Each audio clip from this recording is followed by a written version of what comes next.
हरे कृष्णा। सर्वप्रथम हम लोग प्रार्थना करते हैं।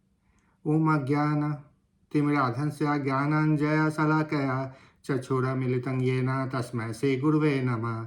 श्रीचैतन्यमनोभीष्टं स्थापितं येन भूतले स्वयं रूपकदा मददाति स्वपन्दिकां। वन्देऽहं श्रीगुरोः श्रीगुरुयुगपदकमलं श्रीगुरून् वैष्णवांश्च श्रीरूपं साग्रजातं सहगं रघुनाथान्वितं तं सञ्जीवम् साद्वैतं सावधूतं परिजनसहितं कृष्णचैतन्यदेवं श्रीराधाकृष्णपादान् सहगण ललिता विशाखान् निस्वांश्च। हे कृष्ण कृपा सिंधु दीनबन्धो जगत्पते गोपेश गोपिका कान्ता राधा कान्ता नमस्तुते। तप्त कांची गौरांगी राधे वृंदावनेश्वरी वृषभानुसुते देवी प्रणमामि हरिप्रिये। वाञ्छकल्पतरुभ्यश्च कृपा सिन्धुभ्यश्च एव च पतितानां पावनेभ्यो वैष्णवेभ्यो नमो नमः। श्री कृष्ण चैतन्य प्रभु नित्यानंद श्री अद्वैत गदाधर श्रीवासादि गौरव वृंद। हरे कृष्णा कृष्णा कृष्णा हरे हरे, हरे राम राम राम हरे हरे। तो पिछली बार हम लोगों ने शुरू किया था जहाँ पे श्री कृष्ण ने बताया था अर्जुन को कि तुम ऐसे ही शोक कर रहे हो और इसकी ज़रूरत नहीं है। उसके बाद अध्याय 2 के तीसरे श्लोक में श्री कृष्ण और भी कठोर शब्दों का इस्तेमाल करते हैं और जो इस तरह का है।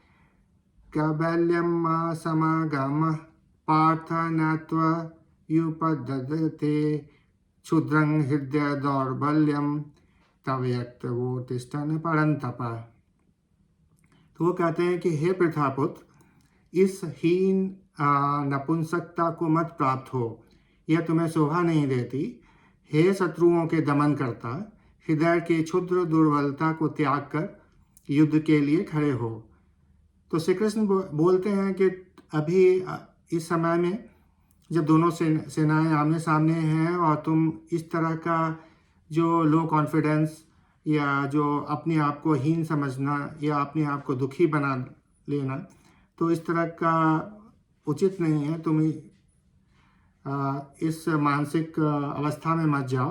और फिर साथ में उसका कॉन्फिडेंस ही बढ़ाते हैं और बोलते हैं ये शत्रुओं के दमन करता।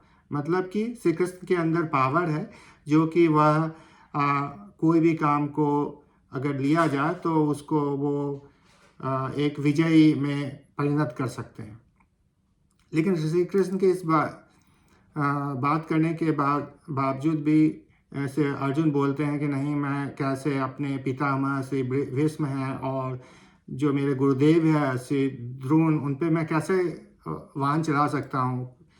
और बार बार कहते हैं कि नहीं, मैं उनको मारना तो मेरे लिए कहीं से भी उचित नहीं है। मैं कभी भी नहीं मार सकता उनको, चाहे उसके लिए मुझे कुछ भी देना पड़े उसके उपलक्ष्य में। तो क्योंकि मैं मार करके भी मुझे ये धरती मिलेगी, ये भवन मिलेगा और मैं भोग विलासी करूँगा, तो मैं इसके लिए भोग विलास के लिए मैं उन्हें एकदम नहीं मारना चाहता। सेम वे श्री कृष्ण को बार बार बोल चुके हैं कि मेरा जो कॉन्फिडेंस है जो मेरा धैर्य है वो भी मैं खो चुका हूँ और मैं आपके शरणागति में आता हूँ, मैं आपका शिष्य हूँ।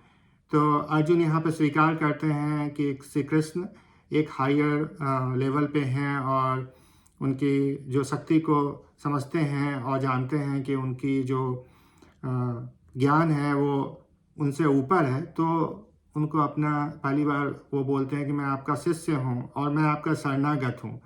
शरणागत का मतलब ये हुआ कि मैं चारों तरफ से जो भी भौतिक अभौतिक और मानसिक जो भी विपत्तियां हैं या व्याधियां हैं, उन सब से मैं परेशान हो गया हूँ और मुझे आप शरण दें, मुझे आप ज्ञान दें, मुझे उपदेश दें, मुझे बताएं कि मैं क्या करूं आगे। और इस तरह से वो बोलते हैं कि मैं गोविंद, मैं युद्ध नहीं करूंगा और मैं इनसे लड़ाई नहीं करूंगा। तो तब क्या होता है कि श्री कृष्ण को जब वो बार बार वो बताते हैं अलग अलग श्लोकों में अलग अलग तरीके से अपने मन की इच्छा को बताते हैं, तो कृष्ण उस समय मुस्कुराते हैं और वो एक चीज़ को समझ जाते हैं कि यहाँ पे किस तरह की बात चल रही है, उनके मन में किस तरह का विचार हो रहा है।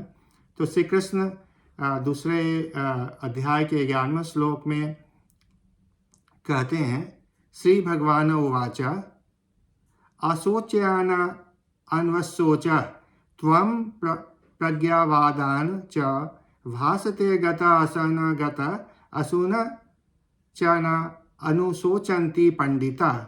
तो श्री कृष्ण वहाँ पे एक उपदेश देते हैं। वो बोलते हैं कि देखो अर्जुन, तुम तो बहुत पंडित के जैसे बातें कर रहे हो और विचार बहुत उच्च विचार रख रहे हो, लेकिन तुम उनके लिए शोक कर रहे हो जो शोक के योग्य नहीं है।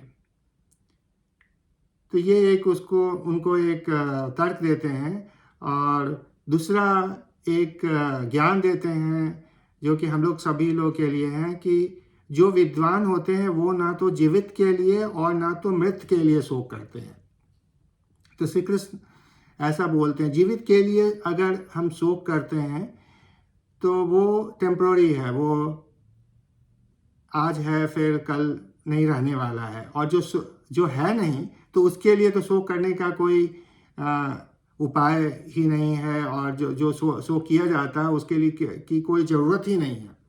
तो जो लोग आत्मा और परमात्मा के अर्थ को समझता है तो श्री कृष्ण बोलते हैं कि वो तब इन सब बंधनों में नहीं पड़ता है और दुखी नहीं होता है। फिर बाद में श्री कृष्ण उसको एक और बताते हैं, गूढ़ रहस्य की बात बताते हैं जो कि हम लोगों ने अपने लाइक 7वीं 8वीं कक्षा में भी पढ़ा था संस्कृत में। न त्वेवाहं जातु नासं न त्वं नेमे जनाधिपा न चैव न भविष्यामः सर्वे वैमतः परम्। तो श्री कृष्ण बताते हैं, और ये बात भगवान खुद बोल रहे हैं। तो वो ये बोलते हैं जो आप लोग को भी समझना चाहिए, ऐसा कभी नहीं हुआ कि मैं नहीं रहूं। श्री कृष्ण कहते हैं ऐसा कभी नहीं है जब मैं नहीं रहूं और तुम ना रहे। त्वं न इमे, तुम नहीं रहे, जना अधिपा न च, और ये जो राजा हैं वो भी नहीं रहे, और ऐसा भी नहीं होगा जो भविष्य में भी नहीं रहेंगे। तो ये एक बहुत बड़ी बात श्री कृष्ण कह रहे हैं। श्री कृष्ण जो हमारे हिंदू धर्म है और उसमें जो सनातन परंपरा है, तो उसकी बात को नींव रख रहे हैं और वो बता रहे हैं कि हम लोग कंटिन्यूअस हैं, हम लोग आत्मा स्वरूप हैं, और कभी भी ऐसा नहीं हुआ कि हम लोग थे नहीं, कभी भी ऐसा नहीं है कि हम लोग नहीं हैं, और कभी भी ऐसा नहीं होगा कि भविष्य में भी हम लोग नहीं रहेंगे। तो आत्मा के तत्व को बताने की बात कर रहे हैं, और ये भी बात कर रहे हैं कि शरीर जो है वो तो जाता है लेकिन आत्मा नहीं जाती है। तो फिर दूसरे अध्याय के 13वें श्लोक में श्री कृष्ण उसको और आगे बढ़ाते हैं अपनी बात को, और वो बोलते हैं, देहिना अस्मिन् यथा देहे कौमारं यौवनं जरा तथा दे अंतरा प्राप धीर तत्र न मुह्यति। तो कृष्ण एक और आगे का जो रहस्य है वो बात बताते हैं। बोलते हैं जब इस शरीरधारी आत्मा में, हमारी आत्मा हमारे शरीर में रहती है, तो उसके डिफरेंट स्टेज, अलग अलग अवस्थाओं के बारे में बता रहे हैं। वो बोल रहे हैं कि पहले शरीर में बाल अवस्था आती है, फिर उसके बाद तरुणावस्था, और बाद में वृद्धावस्था में तो वो चेंज होता है, और वृद्धावस्था के बाद मृत्यु आती है, मृत्यु के बाद फिर से आत्मा को एक नया शरीर मिलता है अपने कर्म के अनुसार से। जो धीर पुरुष होता है, जो धीर पुरुष मतलब कि जो बहुत ज़्यादा व्यथित नहीं होता, जो बहुत ज़्यादा दुखी नहीं होता, जो बहुत अगर विषम स्थिति हो तो उसमें भी अपने आप को एक ध्यान के रूप में अपने आप को अवस्थित रखता है। तो ऐसे जो लोग होते हैं वो मोह को नहीं प्राप्त होते हैं। तो यही बात श्री कृष्ण ये दोनों जो मेन महत्वपूर्ण बात है वो उसके बारे में बताते हैं कि एक शरीर का जो हम लोगों का प्रोग्रेशन है उसके बारे में बताते हैं, और उसके बाद वो आत्मा जो हमारा मेन जो कॉन्सेप्ट है, जो हमारा मेन विचार है, उसके बारे में भी बताते हैं। तो इस तरह से वो अर्जुन को ये जीवन की जो क्षणिकता है, जो जीवन का जो छोटा सा भाग है या पड़ाव है, उसके बारे में बताते हैं और बोलते हैं तुम दुखी नहीं हो।